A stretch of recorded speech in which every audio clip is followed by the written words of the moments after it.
Hello again and welcome to the Lakes Course here in Sydney. It is the final round of the Ford Open.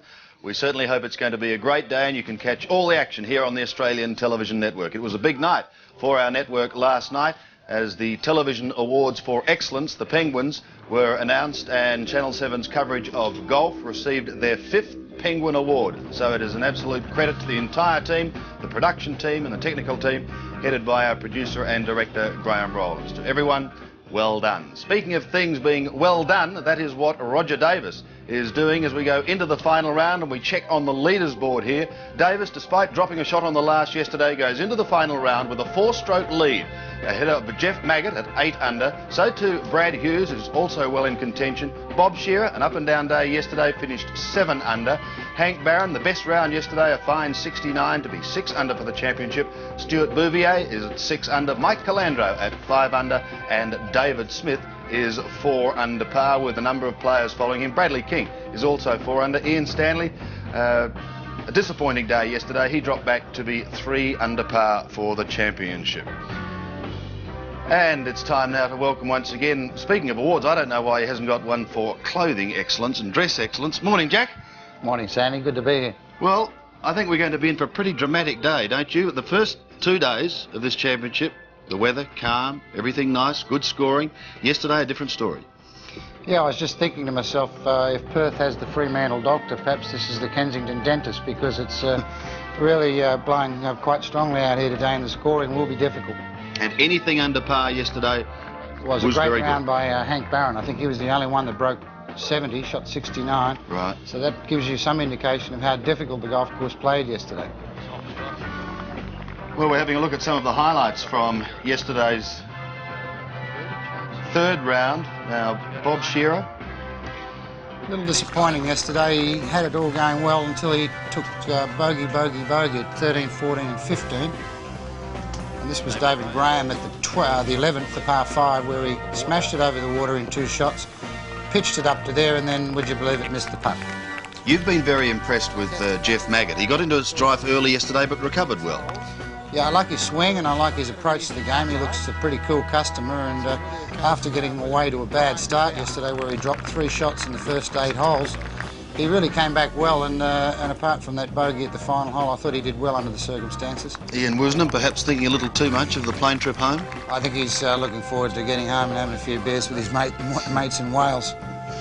The most colourful character on the course yesterday was Mike Calandro, goes into the final round at 5 under. Well, Mike's done well here before. I remember him finishing 2nd in a PGA here that was washed out at Liverpool when they played here at the Lakes, and he did well. So he does handle the wind well because of his action. He's got a very peculiar follow-through, and of course that helps him in the wind. We're just having a look now at Bob Shearer, but we did see Rodger Davis. And were you impressed by Davis's putting yesterday? I certainly was. I think it's as good as I've seen Rodger putt. He's not usually the most consistent putter in the world, but he certainly looked like he had his act together yesterday and held a lot of great putts for par, particularly on the front 9, which, of course, when you're holding those sort of putts, that sets your score up. Bradley Hughes there. Really only one blemish for Hughes yesterday, he's 8 under. Yeah, he was a little unlucky. He drove it in the bunker on 16 from the tee, and that hole yesterday was really playing very long. I think it averaged something like 4.53 or something like that. Took 6, and that was really, well, it dropped him back a little bit. I would have liked to have seen him a couple of shots nearer to Rodger Davis there, holding another nice putt. Stuart Bouvier has held it well together, in fact finished on the highest of possible highs, really.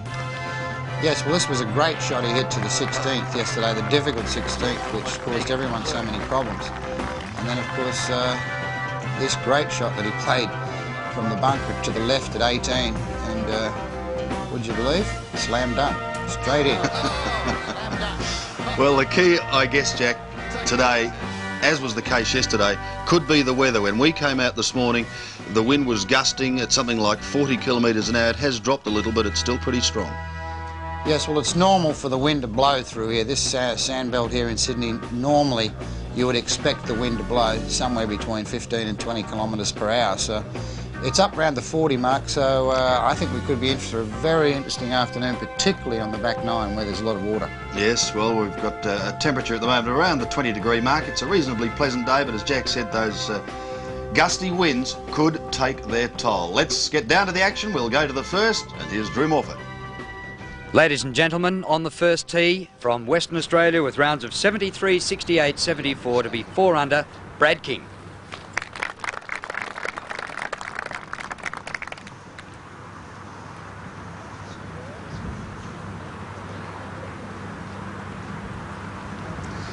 Bradley King, big strong Western Australian, 4 under par. And of course, there's some big money up for grabs, and under these sort of conditions you'd only have to shoot, if Bradley King for example could shoot 67, 68 and post a score, as I said yesterday during the commentary, a 4 or 5 shot lead around this golf course can all go out the window in a couple of bad shots. And so if one of these fellas could actually put a good score on the board and put some pressure on Rodger Davis, who knows. Bradley King taking the driver. Bunker on the right, water left, so let's see how he does. Oh, it's a beautiful tee shot. Another King in the group, an amateur from the Wynnum Golf Club in Queensland. Consistent rounds 71, 72, 73, Matthew King. Probably going to be quite a struggle in the amateur section with Matthew King, Paul Riley and Stuart Bouvier. Bouvier leading at the moment, but only 3 strokes in it. This fella's a very good player. He's from Queensland. His father Paul is a professional up there at Wynnum in Brisbane, and he's been gradually working his way up through the amateur ranks to where he's now recognised as one of the very best amateurs in Australia. Good golf swing.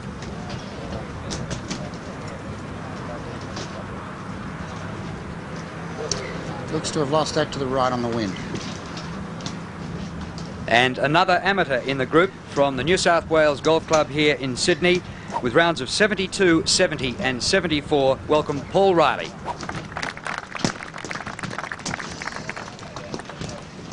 Well, there's an interesting character, Sandy. Paul Riley, which is Wayne Riley's brother. One might have expected Wayne to be at 3 under, but little brother seems to have taken all the kudos this week.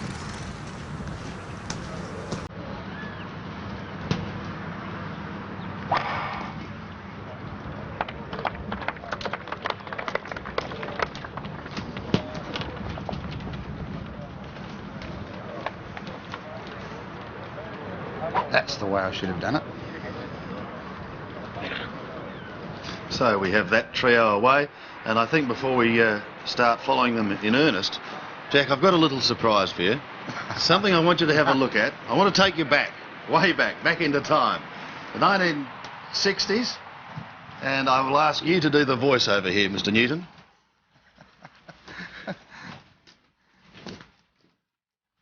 Yeah, I don't even recognise it. Schoolboys, New South Wales schoolboys, of which you were, what, champion 65, 66, 67? That's true. Maybe at Monash, is it? Oh, that's it right, Parramatta. Oh. Oh, you shouldn't do this to me, Sam. This is embarrassing. Well, we couldn't resist it. There you are. A little bit of water under the bridge. That really is going back a long way. I'm almost 40. I was about 15 then. All right, let's get back to the action, and we shall go back to the first now and follow this threesome down. Brad King, Matthew King and Paul Riley. Final group today is Rodger Davis, Jeff Maggott and Hank Barron, and they'll be off in a little under half an hour's time from now. Riley out to the left. Great performance by these amateurs. Riley a 74 yesterday in trying conditions, and Matthew King, the young Queenslander, an even par round of 73, both to be on 216 after 3 rounds.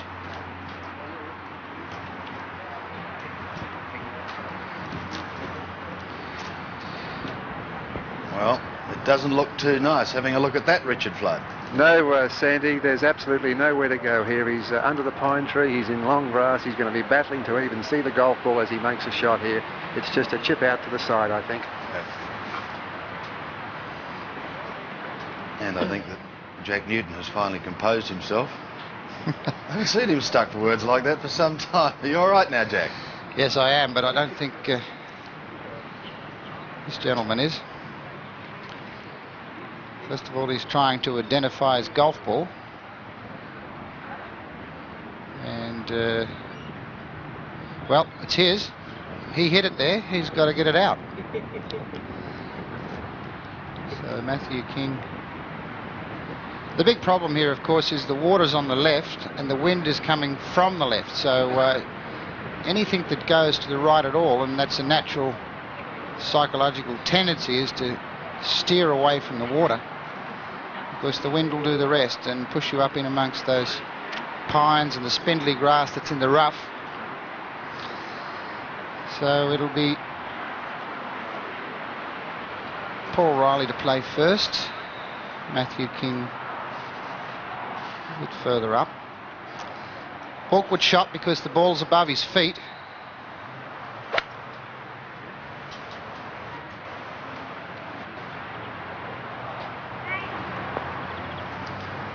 Well, not too bad from where he was.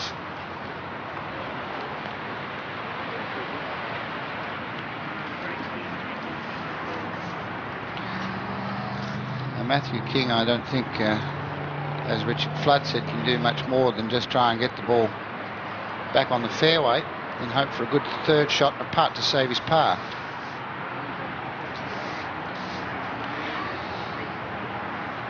That's the bunker just to the right there through the trees that the players are trying to avoid from the tee.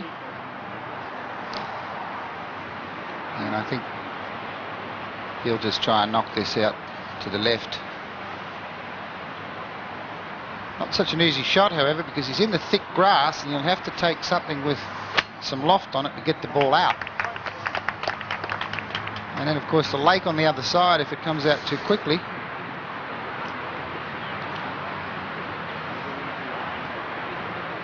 And in fact, that's what's happened. He's got himself out, but he's right across the fairway into the rough on the other side. Bradley King's hit an absolute gem from the tee, and he'll have nothing more than about 100 paces or so to the hole.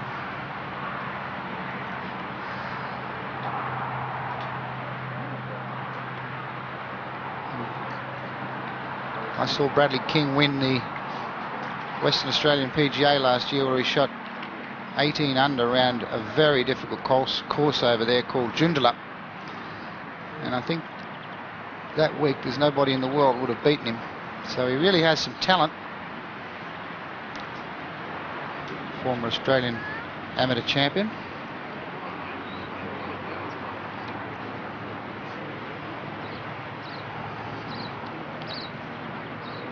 Matthew King almost running across the fairway into the water, but it looks like it's high and dry.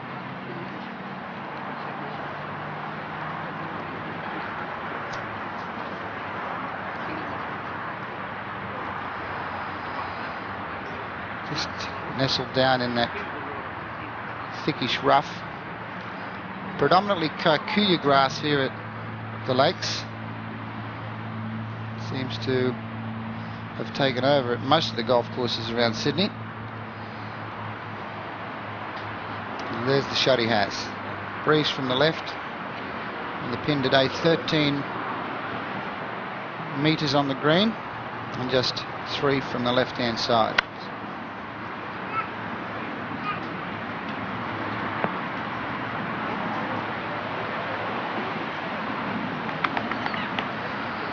Quite a good shot, but just coming out a little bit strongly from the rough. Now, what sort of shot will Brad King play? Perhaps he'll take the 9-iron and just grip down the shaft, an abbreviated follow-through, punch the ball under the wind rather than getting it up in the air.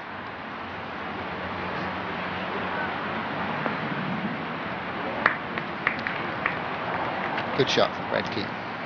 The first here so far today, averaging 4.4 and at the moment is today's 4th hardest. But it doesn't look as though it's going to be an easy day at the office today. Rodger Davis will be out shortly, and we'll be with our leaders.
And here we are back at the first at the Lakes Course here in Sydney. As we watch Matthew King. The King boys together today, Brad and Matthew. Third shot now. 4th, in fact, for Riley a few moments ago. I think that was his third. Was his third, was it? He was just off the fairway to the right. We saw his second shot to there, and so he'll have that putt to save par. Interesting to notice there, Matthew King's putt from beyond the hole. He was coming downhill and downwind, and the greens look like they've picked up a bit of speed with the wind that we've had, although we did have some rain overnight. So the players will have to watch out for those downhill, downwind putts today. They'll be pretty slick. Pin today just over 13 paces on. Looking good. Oof. Now that would have been the wind that caused that to miss. There wasn't that much borrow there, but the wind coming from the players left to right, just pushing that ball slightly to the right at the end of its path, and that was the reason for it missing. So not only the borrow on the greens will need to be contended with, but also the wind.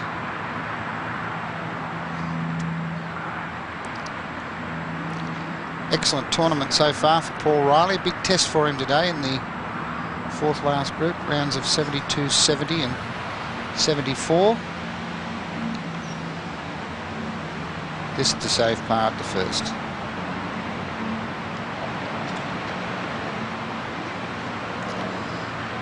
He's a different build altogether to his brother Wayne, who's a shorter, stockier version. Paul, quite a tall, lean figure, and I know he works just as hard as his brother. on the practice fairway. Has had some success at both junior and senior amateur level. Now Matthew King.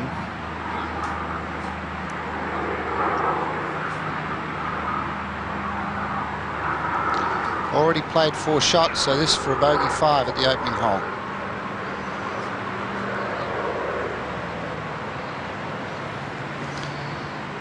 Well, both Riley and King playing those putts to the right, expecting them to come left, but both of them not taking the borough.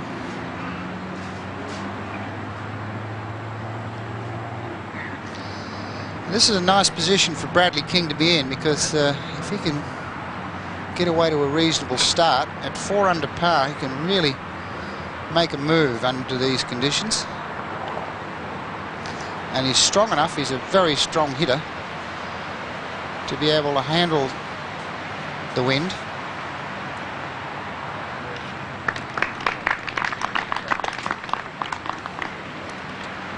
So he starts off with a par, and behind this group, Mike Calandro's group. In fact, that is Calandro's ball. So he also is in trouble on the first, playing today with David Smith and Mike Clayton. And from the tee, way right.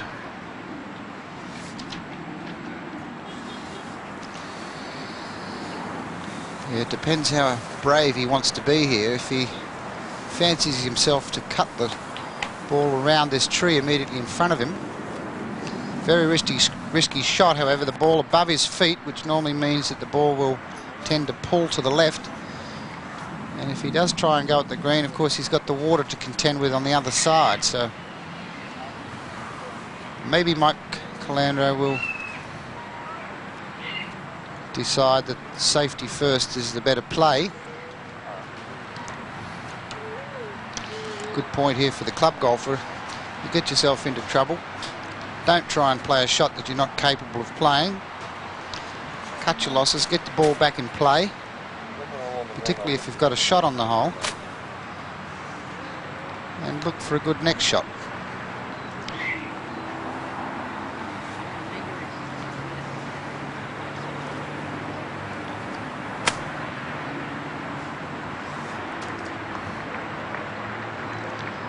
Yes, he decided just to chop the ball out of the rough. Back in play. There it is in the middle of the fairway, leaving himself with around about 100 metres left to the hole.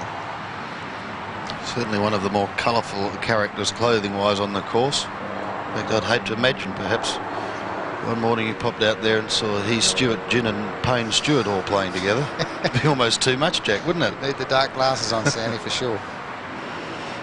Now Mike Clayton is at 3 under. Here's his second of the first. Mike's had rounds of 71, 72 and 73.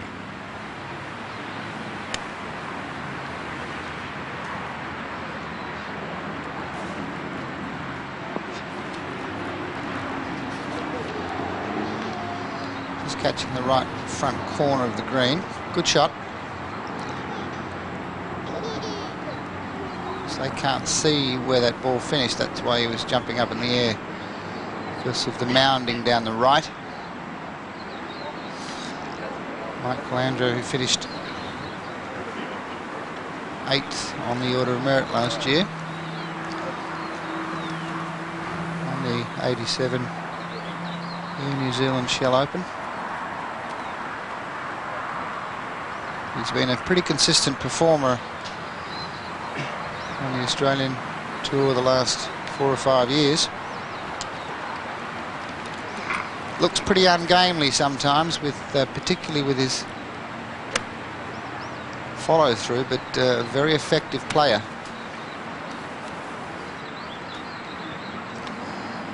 And because of this abbreviated follow through, he's the type of player that ought to play well in the wind, and I know he has performed well in the wind before.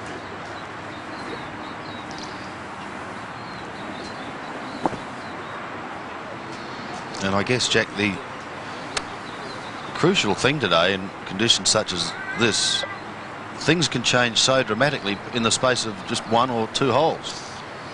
Absolutely. I mean, on a lot of golf courses with the sort of lead that Rodger Davis has, you would almost put your house on him to win. And I'm not saying he won't win, but I'm sure at some point during the back 9, Rodger Davis will be asked some questions.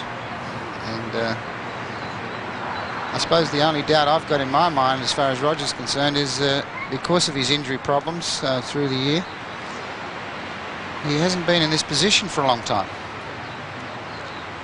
Now let's have a look at this action. You say it's a little ungainly, Jack?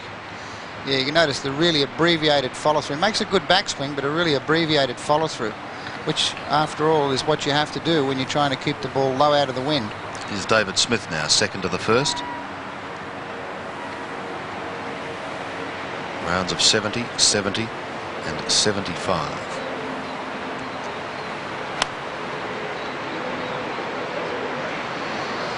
Well, you saw the 7-iron on the bottom of the club. He just pulled it against the wind, obviously trying to start it left of the flag and ride it on the wind back towards the stick. 2 groups still to come out. Hugh Shearer and Bouvier, and Rodger Davis, Jeff Maggott and Hank Barron, who gave us that fine 69 yesterday. We'll be back to see how they fare shortly.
That ball belongs to Mike Calandro.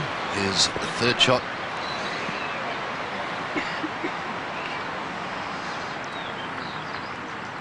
To the first. A drop shot for Mike Calandro. Remember, he had to pitch out of the trees. Let's have another look at it. A very distinctive borrow to the right. As I said earlier, breeze coming from the players left to right. Here's Mike Clayton's 3rd to the first. Yes, I think I said he was on the right front corner of the green. He obviously wasn't. He was short of the green. Think these greens are a little quicker today, Jack? They certainly do look like they're running much quicker. Now this putt from the other side of the hole for David Smith will be pretty quick because the wind coming across and behind him.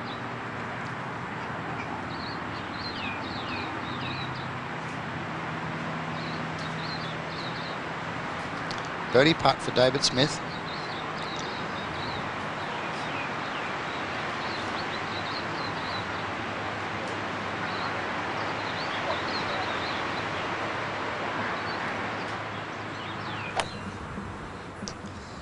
Bradley Hughes, tee shot at the opening hole. And he's lost it to the right, as we've seen many players in those trees to the right.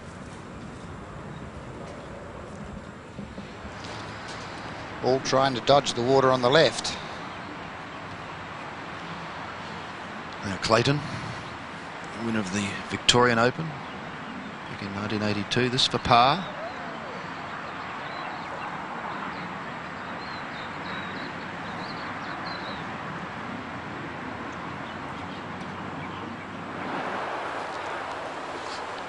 While we wait for Mike, here's Ian Woosnam, who has stated, Jack, that his putting has been giving him problems.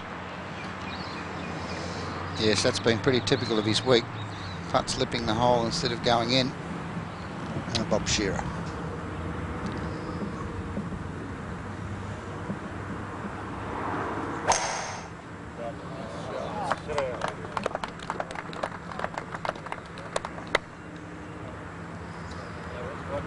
That's a good tee shot from Shearer. Just using the right slope to kick the ball back into play.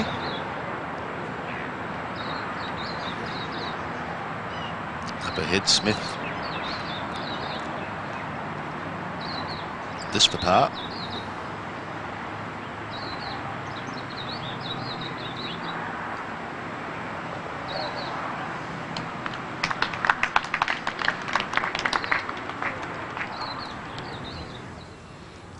And the best of the amateurs to date has been Stuart Bouvier, rounds of 69, 69 and 75. Good tournament for him.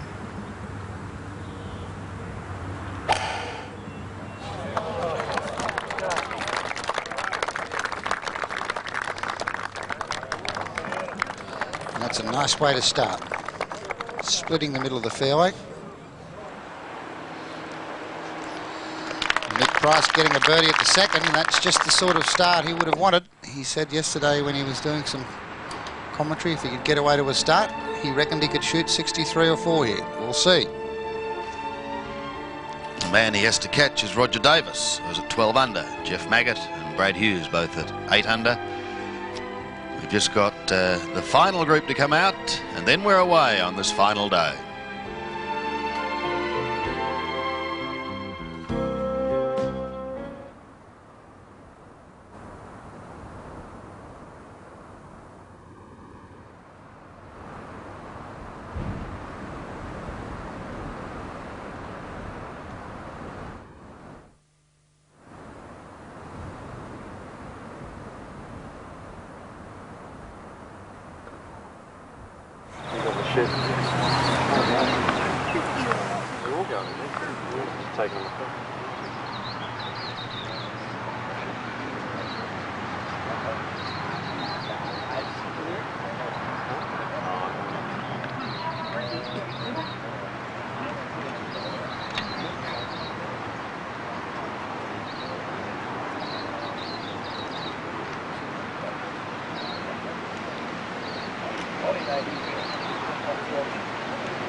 Well, we saw Brad Hughes' tee shot at the first, and here's where he finished.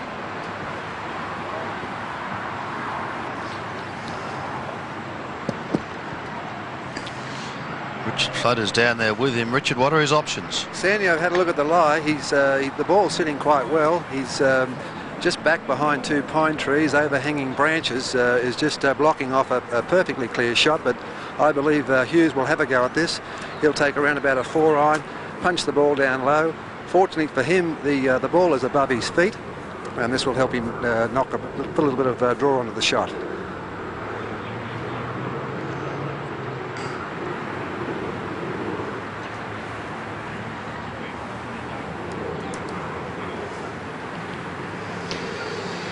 Another pretty risky shot.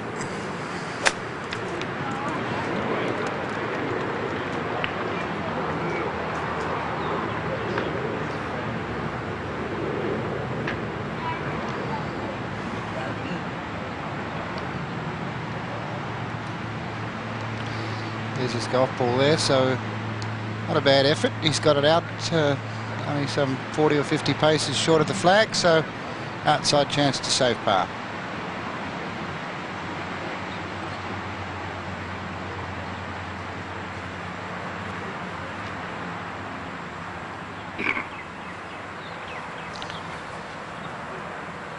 Second shot now for Stuart Bouvier.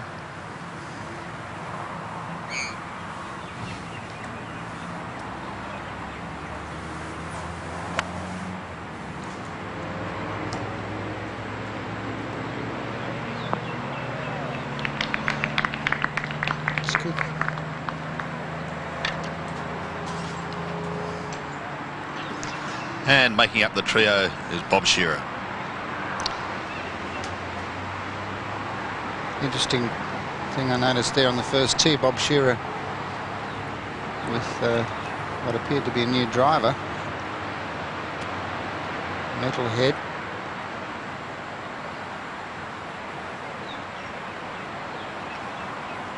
And the way he hit it looks like it might be a keeper. Awkward shot here because he's got the ball above his feet and the wind coming the other way, so perhaps a good play here would be just aim straight at the flag.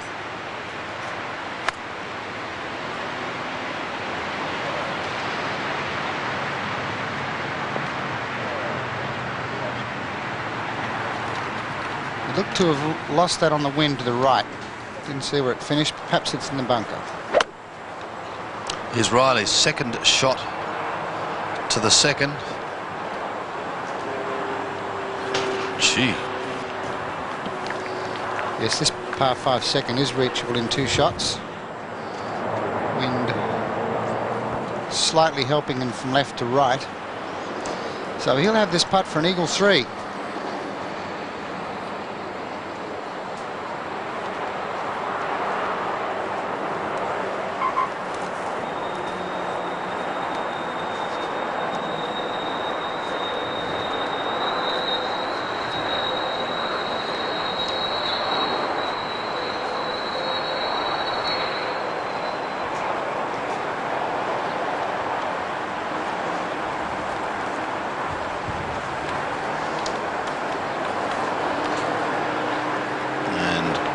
Always left.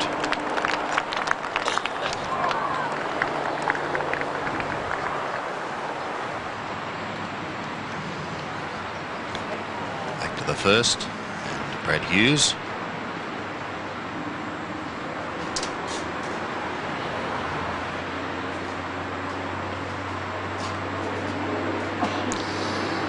I think it's important for Brad Hughes, Sandy, that he finishes this championship off.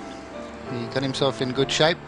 He needs to play a good final round. It's all experience for him. Yes, let's hope he does. At the moment, he's 4 shots off the pace. Roger Davis leading. He's tied with Jeff Maggott. Brad Hughes at 8 under par.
yesterday to 5th, starting today.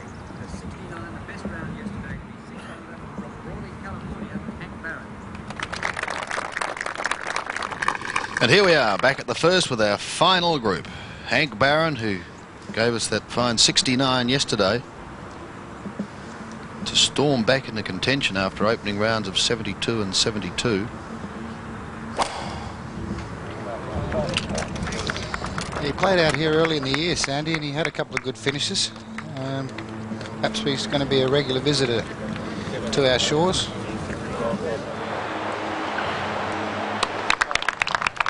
Paul Riley getting a birdie at the second, so after a drop shot at the opening hole, picks that one back up again at the second. Here's outright leader Rodger Davis, tee shot at the first.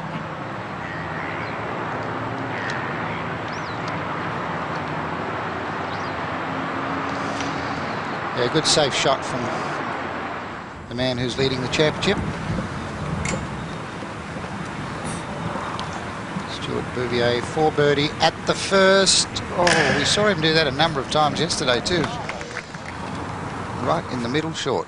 Here's Jeff Maggott at the first. And he's been keeping it pretty solid, Jack, although getting into a spot of bother yesterday. But he wasn't on his own there. Yeah, nice swing there. I like his action.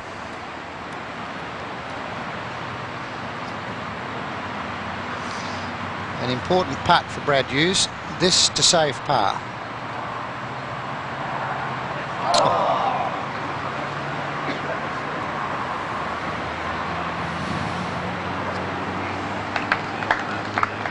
So a drop shot for Hughes at the first.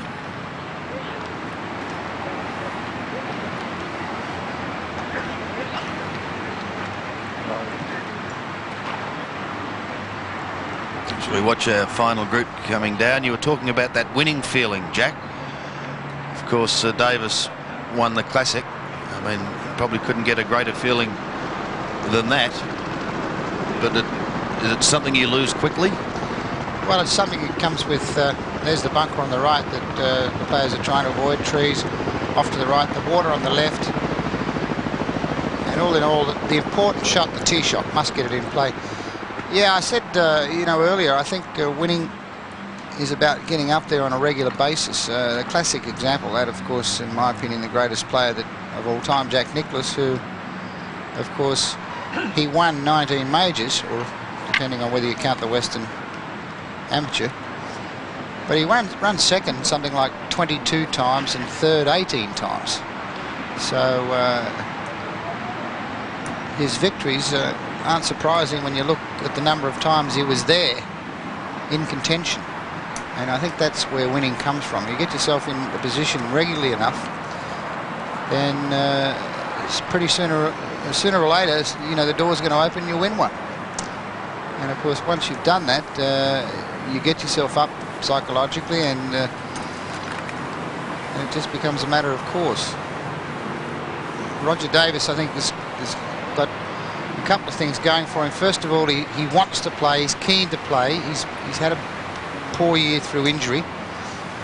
A lot of the other fellas are starting to feel the pinch at this time of the season, and Rodger's ready to go. So it's all there, and the only question mark, as I said, is, having not been in this position for a long while, has he still got it? Well, here's his second to the first. I wonder if perhaps he had a few words with Noel Blundell last night.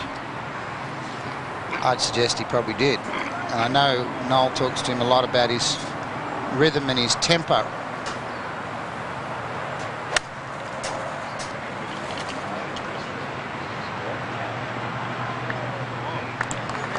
That's a beautiful shot. It looked good from the club face, and it finished pretty good too. Good shot for Rodger to play, I might add, because the wind from left to right, a lot of these players have a stock or standard shot they play. For example, Bob Shearer's stock shot is a fade. Rodger Davis's stock shot is one that goes right to left, a little draw. So with this left to right wind, he can just stand up and hit his natural shot, and it holds up against the wind. Maggott, second shot to the first.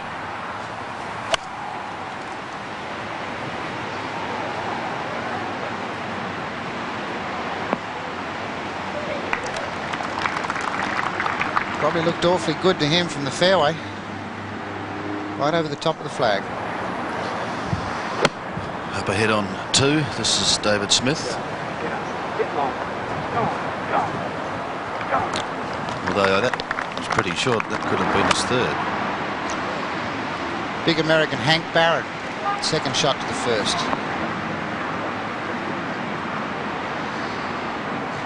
Interesting thing to notice there before was this first hole really has played tough today, averaging 4.45.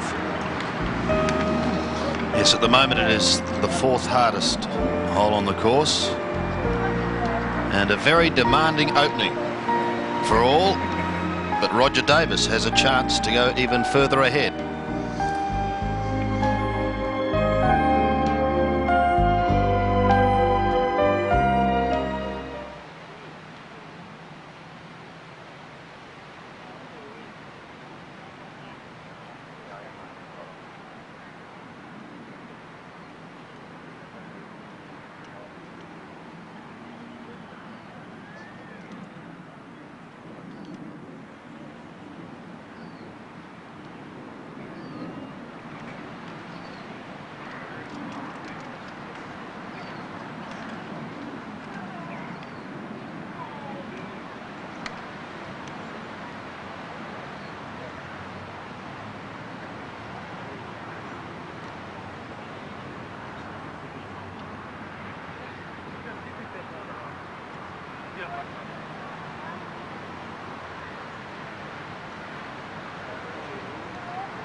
Okay,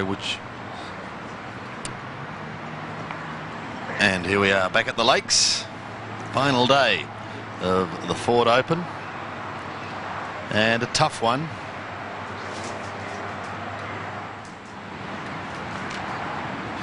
Hank Barron at the first for a birdie, not to be. Yes, that was just a few moments ago. Here's Barron.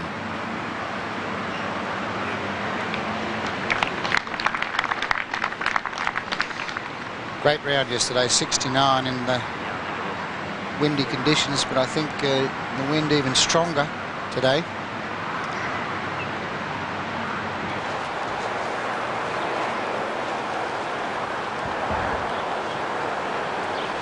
Up ahead on 2 is David Smith.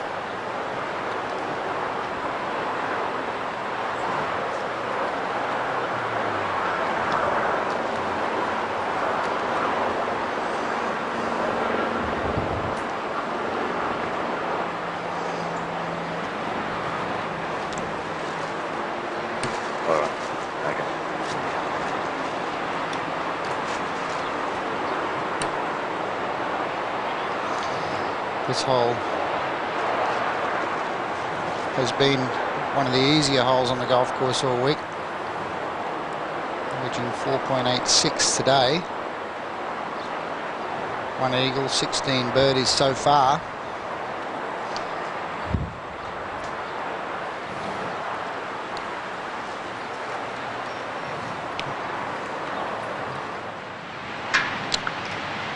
Jeff Maggott coming down the slope and downwind, and very quick putt.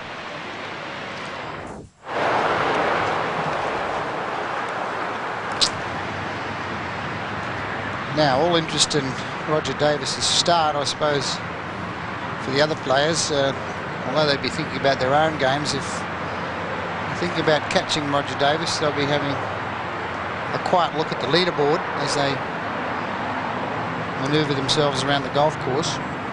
Seen only 4 birdies today on this hole. Yes, for such a short par 4, it really has played difficult all week. 4.2 on the first day, 4.14 second day, 4.15 the second and third day. And this is Rodger Davis's birdie putt, the final day.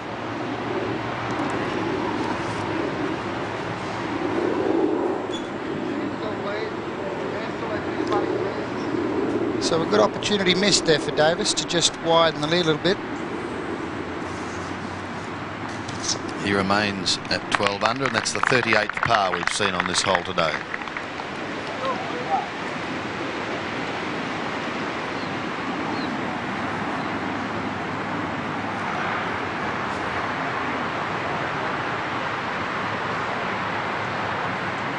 I suppose for anyone out there, Sandy, it's easy to tell we've got the computer working today. Why do you spoil things? Full of trivia, aren't we? Jeff Maggott saved par at the first.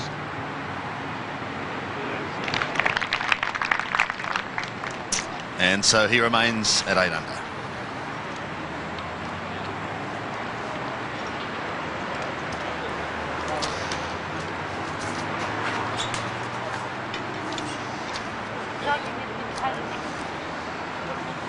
Quite a long walk to the second tee. You walk underneath the expressway which goes to the airport.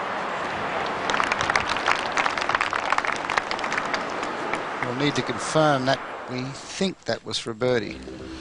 All right, plenty of golf coming up on the Australian Television Network. We've got some of the world's greatest. They're going to be battling it out in the Australian Open. That's coming to you from Kingston Heath Golf Club in Melbourne. Live around Australia. It starts on Thursday, November the 30th, and culminates with the final round on Sunday, December the 3rd. It is the Australian Open at Kingston Heath. And then we've got motor racing at its heart-stopping best in the NASCAR Oscar event from Calder Park. That'll be live around Australia the following week on December 10. And for Melbourne people, just check your local TV guides for that. And then our summer of tennis gets underway on Boxing Day with the Hopman Cup by Swan Gold. We've got 12 international teams clashing at the Burswood Superdome in Perth.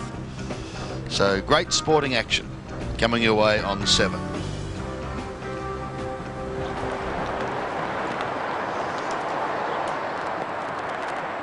Stuart Bouvier's second shot to the par 5 second. Just 470 metres this par 5. So if you're like me and think in yards, it's just over 500 yards. Now that could be trouble. There's a little pond down there to the right, but perhaps he hasn't quite reached it. You can see there the breeze across the players again from left to right. But a good tee shot here, as we can see. These long hitters are getting home with a drive and perhaps a 3 or a 4 iron. And he's lost his to the right as well. Now there's that little lake I was talking about, and I think that might have gone in it. So Bouvier okay, Brad Hughes in trouble. Jack, it's interesting looking at the difficulty of these holes. The 15th, the little par 3. Yesterday was 9th hardest, but today it is proving very tough. It's the hardest, and the par 3 is averaging almost 4. It's averaging 3.88. It lies ahead for our leaders, and we'll be back to join them right after this break.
that's the golf ball of Bradley Hughes. We thought it was in the water. It's not, albeit a little muddy, I would think.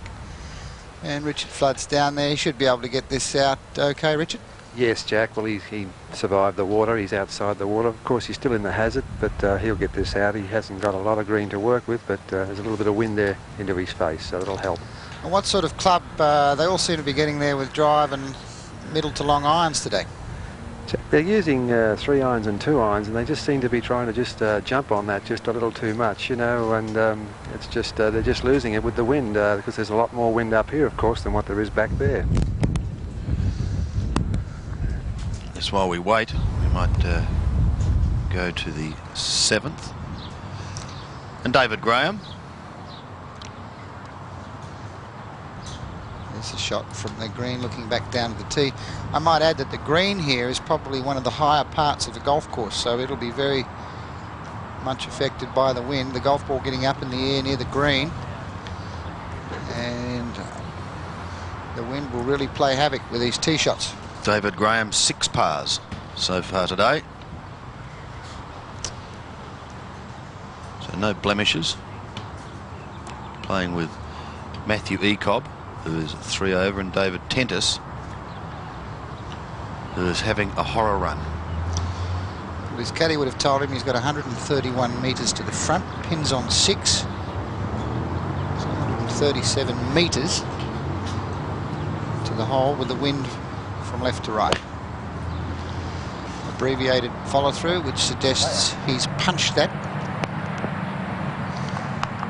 And just catching the left corner of the green. Not a bad shot at all from David Graham, although a difficult putt coming down the slope.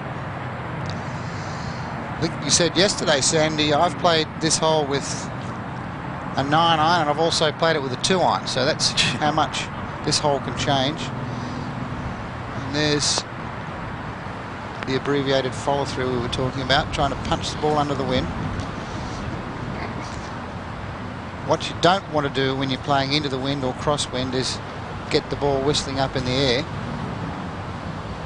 And this is seen a couple of cases of brothers doing well this week. This is Matthew Ecob, David Ecob's younger brother, and he really has a good golf swing.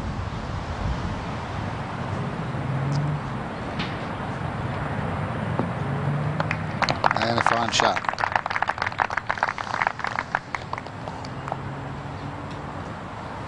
Let's have a look at that swing. Great position at the top. Notice the good full shoulder turn, the left shoulder under the chin. Now watch how he starts down with the lower half, head nice and still, and then the momentum drags him through and up. Fine swing.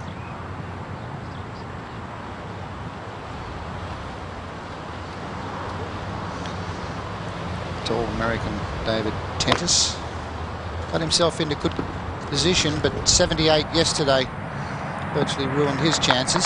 And has dropped 5 shots in the opening 6 today. As I mentioned earlier, he has not had a good run. Yeah, good position at the top. A little shorter than Matthew Ecob, but notice the position of the left shoulder under the chin and the knees nice and flexed. Back to the starting position, and then the momentum taking him through and up, and once again the abbreviated follow through. Stuart Bouvier getting himself out of trouble at the second, the par 5. Now back to Brad Hughes, who's got that ball not in the water, but as Jack mentioned, perhaps a little muddy. A very difficult shot, but the one saving grace is that he's pitching back into the wind, so that will help him stop the golf ball. But what he doesn't want to do here is get too cute and put it in the bunker immediately in front of him. Can't ground his club, he's in the hazard. Opens the club face, knees nice and flexed, pick the club up pretty sharply on the backswing. And he looks to have played a beauty. Oh, what a great shot.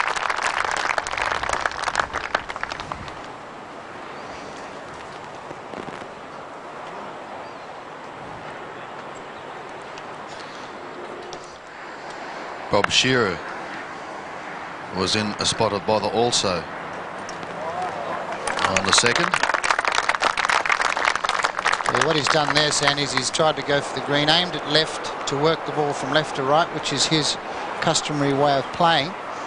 And he's obviously pulled the ball into the wind, had no effect on it, and ended up in the pines off to the left. But a good recovery shot. So we've really seen 3 good recovery shots here from Bouvier, Shearer and Brad Hughes. Played a beauty from a difficult position. Throughout the day, we'll try and keep you up to date with completed scores as they come to hand. Brad Andrews today finished 3 over and 10 over for the championship. John Onions 12 over after a 77 today. Bouvier for birdie at the second. Down the slope.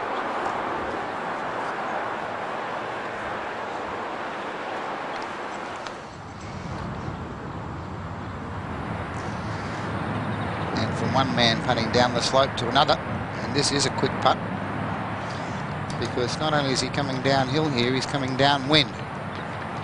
So this will be a pretty quick putt.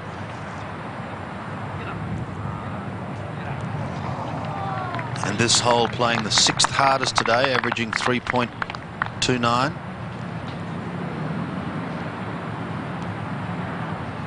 Only 3 birdies. Yeah, not an easy pin to get at, that one, Sandy. It's pretty short. It's only 6 metres on the green.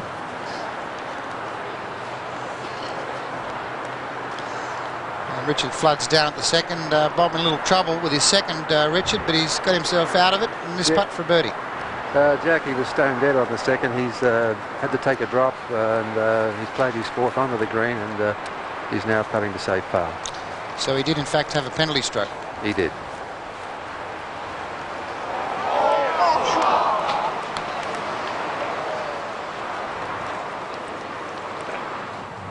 So Shearer will tap in for a 6 at the par 5 second, and this is young Matthew Ecob putting for a 2 at the 7th. Well, we've seen quite a bit of tentative putting today so far. A lot of players leaving the ball about that distance short.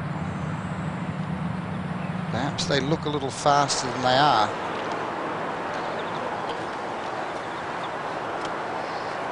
Brad Hughes now, who shot that great 64, second round 64. Come into contention, and he's certainly not out of business yet. David Tennis putting for 2 at the 7th. And finally we get one to the hole.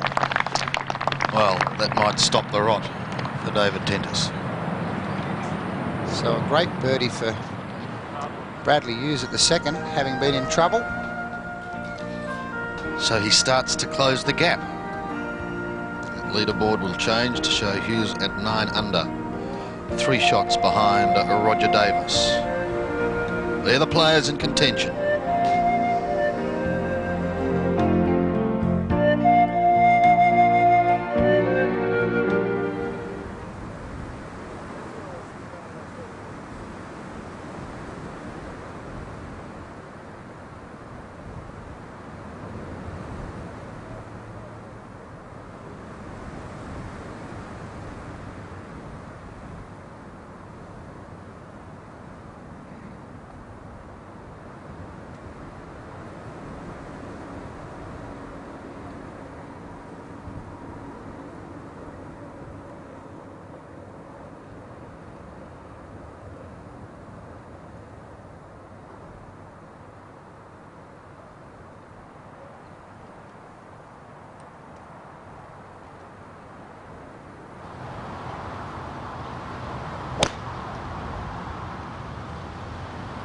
Good.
Here we are back at the 7th, final day of the Ford Open with Richard Gilkey.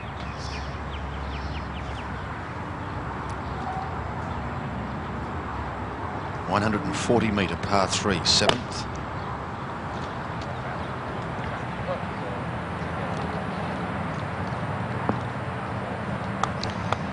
Yeah, solid shot just behind the flag.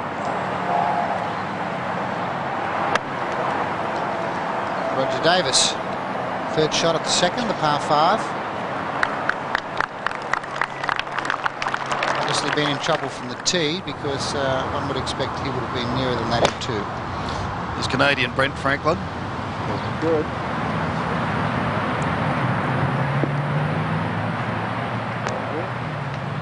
Oh, really misjudging that.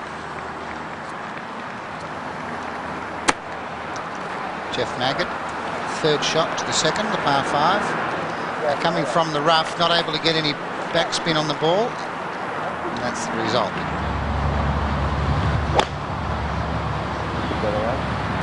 John Morse now at the 7th.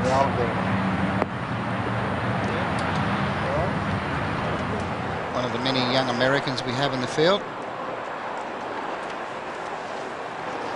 Hank Barron's eagle putt pulling up just a foot or so short, so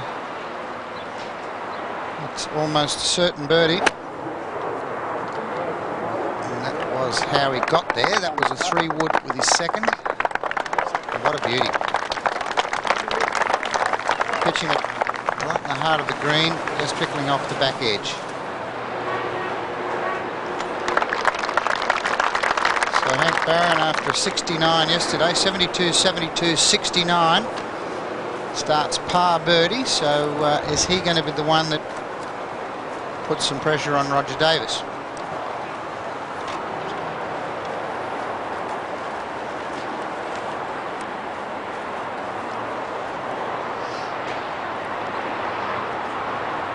Jeff Maggott from Houston, in Texas. 67, 69, 75 yesterday. This for a birdie at the 2nd. Well, I think umpire Bayless definitely signalled wide there. Jack, looking at that green, and you can see a considerable amount of patchiness. Does that make it even more difficult to read? No, well, the greens have been cut short. That is, in fact, some of the winter grass that's been in the greens through the winter. It's a common problem all over Australia. But providing that it's kept short, you don't get any bouncing. What sometimes happens is, if the greens aren't cut short enough, those little patches of winter grass will actually make the golf ball bobble as it goes across the green. Well, we saw Franklin's tee shot on the 7th. He has a little bit of work to do to save par.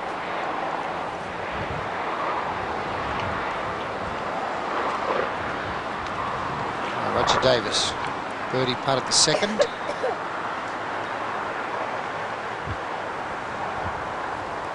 He leads by 4.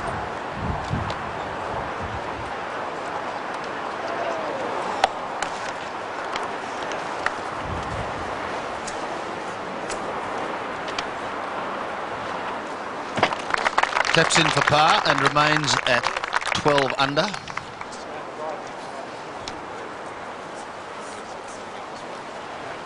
It's always awkward, Sandy, when you get yourself like 4 shots in front like Rodger Davis is. I mean, do you try and protect your lead, or do you try and go out there and play your normal game? That was John Morse looking for a birdie at 7, not to be. Jeff Maggott looking for a par at the 2nd after a pretty indifferent first putt. Back up the slope, a little bit of right to left. Oh, beautifully holed. It's a good save. Good holding speed, a good positive hit, that one. So he remains at 8 under par. Yes, just getting back to that Rodger Davis thing. Well, Rodger Davis doesn't want to get into a situation where he's trying to protect that lead. He's got to really play his own game. Up on 7, Richard Gilkey.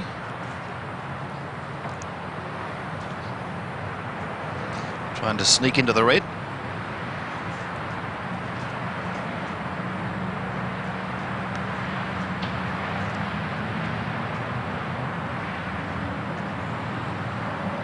Probably be very hard to do though, Jack. Wouldn't it? I mean, would you have to assess the situation virtually hole by hole? Yes, you have. You've really got to have a couple of serious talks to yourself on the way around and really make yourself keep your head down and don't do anything stupid. And of course, that's not easy to do around here. We've talked about it a lot over the last couple of days, and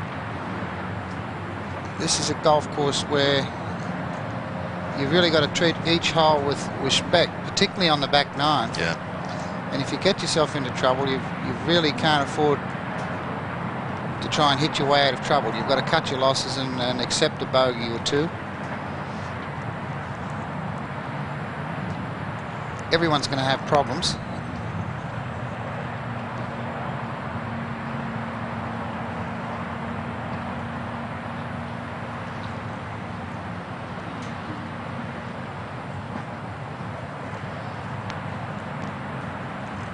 Franklin dropping a stroke at the 7th. And what a tee shot he hit yesterday at that 13th. 292 metres, and he drove it on the front of the green.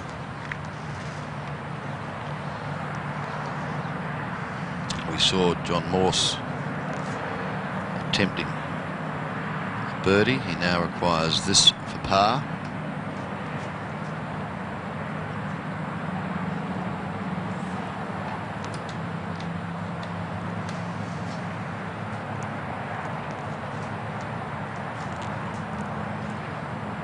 Remain at 2 under.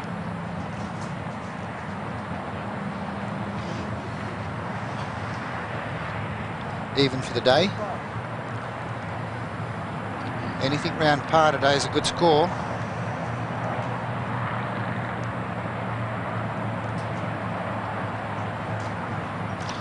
Far at the Lakes, of course, 73.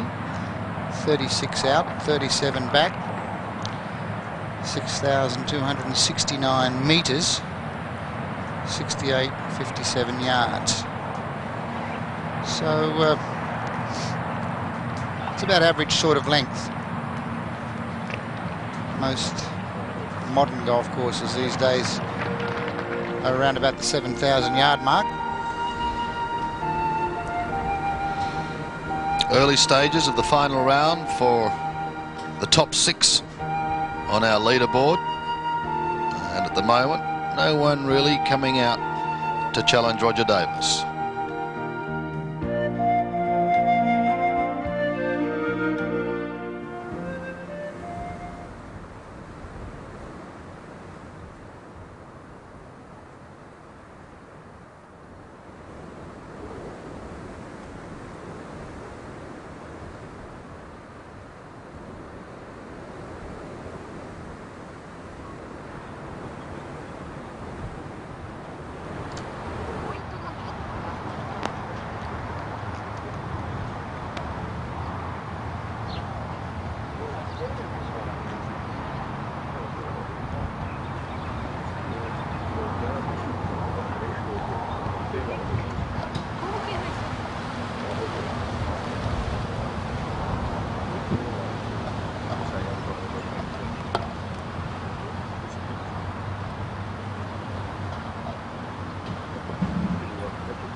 Go.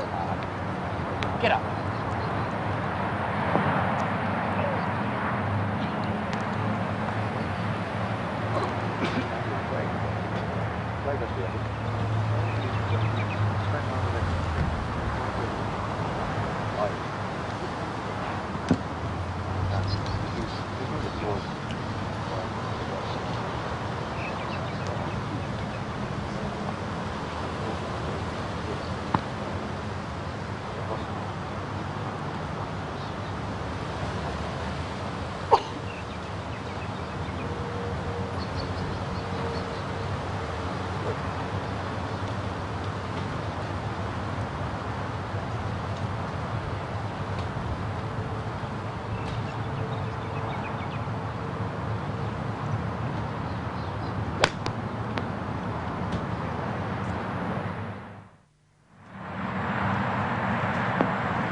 And here we are back at the Lakes. Jack having a quick ride over the 140-metre par 3 7th. Yes, the interesting thing about this hole is the elevation of the green, and as I said earlier, this is one of the highest parts of the golf course. So the tee shots are really subjected to the elements when the golf ball gets up near the green. And as you can see there, the wind 30 kilometres per hour coming from left to right, and gusting, I might add, which makes club selection particularly difficult. It's currently averaging 3.25. We're with Hahn on 7 now. Yeah, he's been a regular visitor to Australia, Killer Hahn from Burma. Pretty good little player too, he's strong.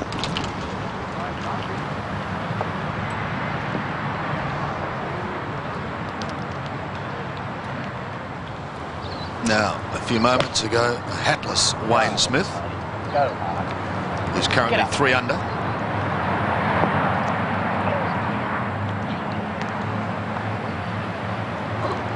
Seen quite a few balls there, players aiming left to let the breeze work it back from left to right.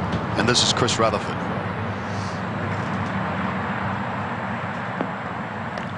Who is 2 under. A good shot, right in the heart of the green.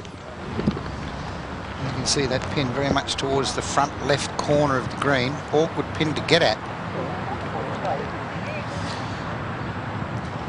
Yes, just 6 paces on. And as I mentioned, this 7th averaging 3.25. Just the 4 birdies, 25 pars and 15 bogeys.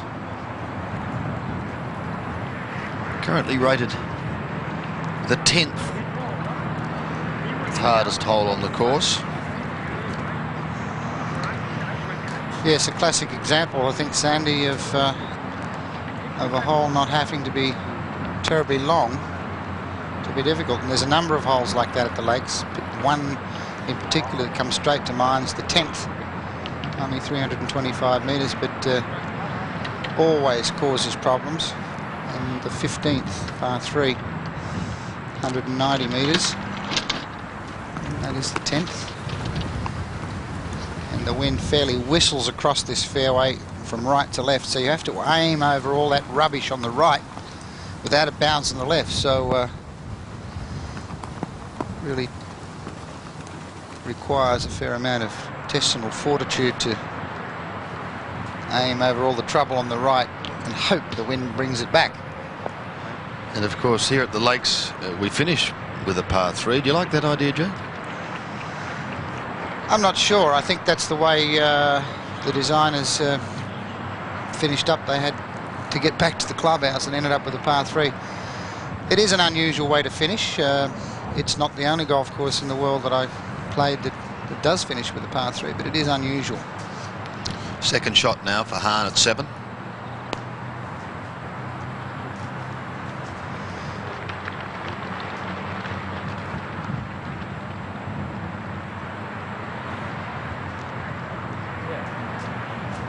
Oh, that's a nice chip. Notice he played that with probably a 7-iron. Got the ball on the ground, chasing towards the hole. No sand wedge or wedge there. Fairly straight face club. So it becomes like a chip and then a long putt. Get the ball on the green. Much higher percentage shot. Far too many of the club golfers, I think, use their wedge and sand wedge around the greens. Absolutely not necessary. And a much easier shot to play. That one that Killer Hahn just did then. Chris Rutherford now looking to go 3 under.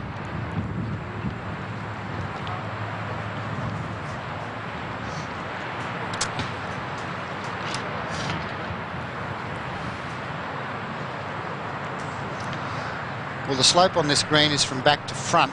So from where Chris Rutherford is coming from, his ball should swing from right to left, his right to left.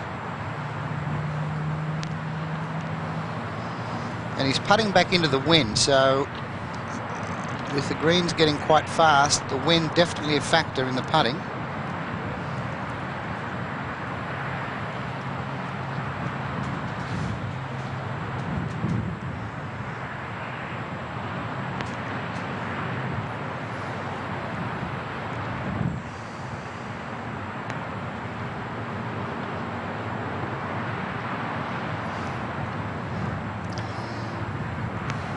think I misread it too, Chris. He thought it would come from the right, and it didn't look like it was going to come at all.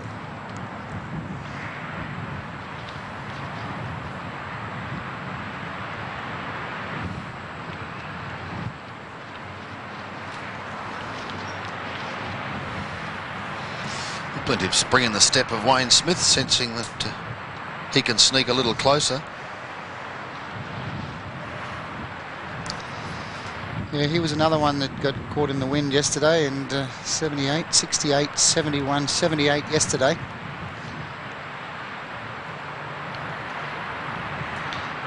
To start the day 2 under, so he's 1 under for the round, which is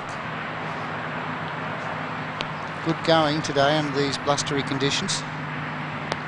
Perhaps that's the reason for the spring in the steps, Andy. This to go 4 under for the championship.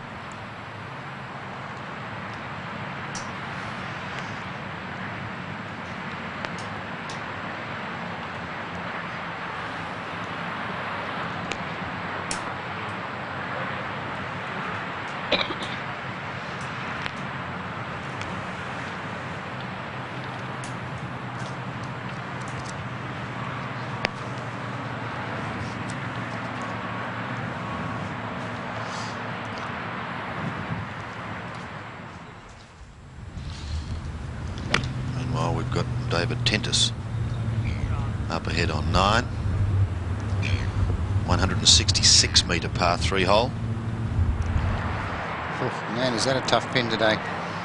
On the right with the wind coming from the right. Wayne Smith, 28 years old, from Albany in Western Australia. 41st on last year's money list. Gets his par and remains at 3 under. Just while we're waiting for Hahn, we'll go to Ecob, also on the 9th. Good looking swing.